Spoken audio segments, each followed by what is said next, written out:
Hi everyone, this is Sandeep. What's your first $1 million? That's the topic of the video today.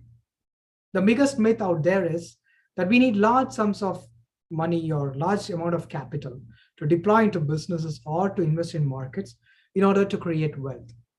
I wanted to debunk that myth in this video and introduce you to a mental model that can fine tune your mindset towards thinking big long term, but think and act small for short term. Sounds a little counterintuitive. Now, becoming a multimillionaire is a far-fetched goal. For most of the people, think that it's a far-fetched goal and doesn't look practically feasible. Let me introduce you to something called as mental models, which are psychological concepts which I learned from the legendary investor Charlie Munger. Now, coming back to our topic for the video today, what is your first $1 million? Why did I even tag that kind of a title? Let's get into it. Now, first think big for long-term goals. You need to have big goals and keep it really for long term.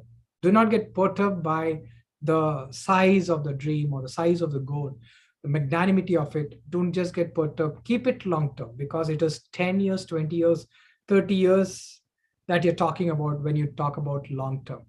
But create small term steps or micro wins, so-called micro wins for the long-term goals. You need to break that long-term goal into a series of short-term goals, but keep it one goal at a time for the short-term one, so that one does not get overwhelmed by the size of that tasks in hand. So create small steps, small-term steps or micro wins for the long-term goals. Now, I would quote Warren Buffett here, who gave a brilliant mental model. He said, I don't look to jump over 7-foot bars. I look around for 1-foot bars that I can step over. He said that about his investing style, but I'm kind of mapping that to this achieving long-term goals. Break that long-term goal, 7-foot hurdle goals, into 1-foot hurdles that you can step on easily and achieve as you progress. Because that sets the momentum once you're able to step on that 1-foot hurdle, and it's easy to achieve.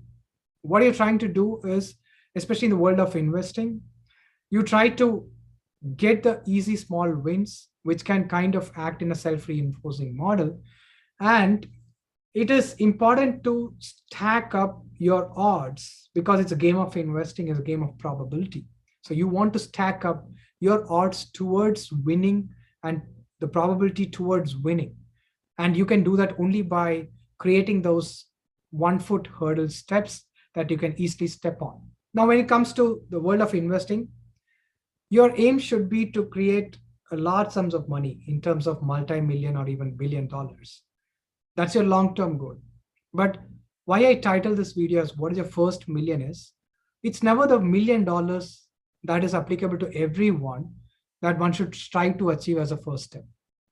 Your first million could be $10,000 for somebody who's earning 30K or 40K.